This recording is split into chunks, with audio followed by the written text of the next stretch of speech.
If this isn't the best use for bacon, I don't know what is. If you're not serving this up at your next barbecue, now that should be illegal.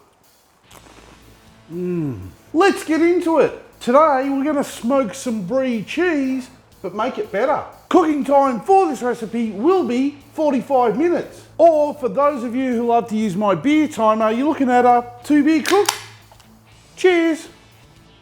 If you think bacon makes everything taste better, give this video a thumbs up, because today we're making things taste better.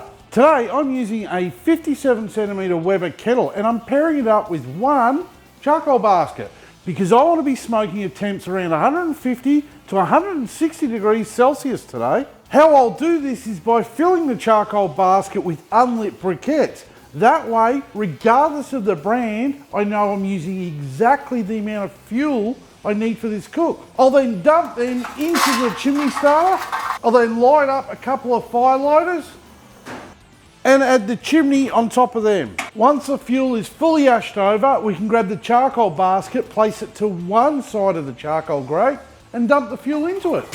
And carefully put the grill back in place, leaving the lid off. This is going to allow the briquettes to get even hotter with so much oxygen able to get to them. Air contains around about 21% of oxygen, and most fires need around 16% of oxygen content to burn. Look, just trust me, it's science. Bacon, it makes everything better. And you'll need about 100 grams of streaky bacon. And you just want to dice this up into small squares. Now grab a cast iron pan and put it over a heat source, preferably one you already started. Fry off the bacon, allowing the fat to render down a little and the bacon to crisp up. Now remove the bacon from the heat and we're just going to allow it to drain out on some paper towel. Did you just share this video without being asked? Bravo to you! And now's a good time to put the lid back on. We're going to make sure that lid vent is on the opposite side of our lit fuel, and we're going to let that warm up to our 150 to 160 degrees Celsius. Time to add some Brie. This is Brie. We just have to remove all the packaging.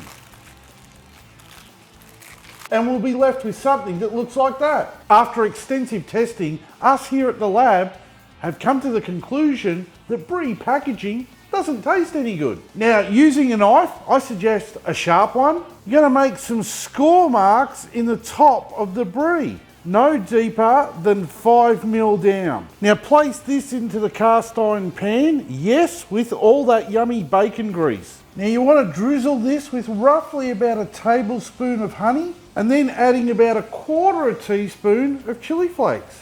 Now top this off with our bacon pieces and add about another tablespoon of honey over the top. Did you know the rind on Brie cheese is actually mold?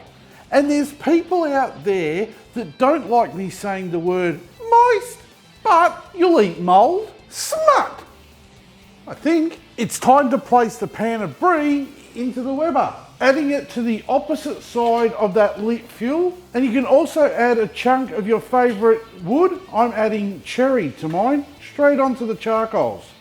Slam the lid down and scream out, when you're all gooey, I'm going to attack you with my mouth. Oh, and remembering to keep that lid vent directly over your food. That way you're drawing the heat and the smoke over it. Now that all your neighbours think you're a weirdo, you may as well subscribe to the channel and binge watch all my videos, because no one else is going to want to hang around with you now. What's gooey cheese without something to put it on? It's still gooey cheese, but we need something to dig into it.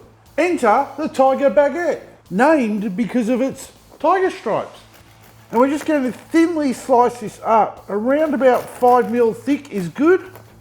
And then just add the slices to a tray and drizzle with some olive oil. Or don't use a tray and make a big mess. The choice is yours.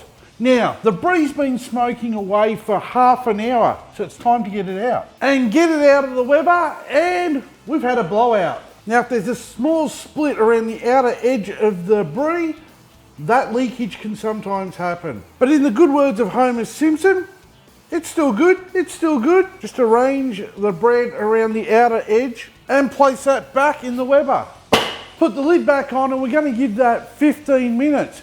That's right, we're going to turn that bread into toast so we can dig into that gooey, cheesy deliciousness. That's correct. If you haven't worked it out already, today's video is all about how to make toast. You're welcome. So that's 45 minutes all up, and that brie is going to be a molten glob of mouth-burning cheese. Just get it off the heat and we're going to let that cool down for 5 minutes. Well, that is unless you love third-degree burns on your tongue from cheesy napalm. Now that doesn't mean we can't stare at it and admire it while it cools down. Looks good from here, looks good from here, looks good from here, looks good from here, looks good from here, looks good from here, looks good from here. You asked for more bacon videos, so hopefully this counts and you're all happy. If not, and you need more bacon, let me know in the comments. The time has come. I want to dig my bread into that gooey center. I want to see the inside spill out and I want to eat it all up. There's no way of eating this without it running all down your chin. Salty, sweet, and oh so good. Make this at your next barbecue as an appetizer and you're surely to impress.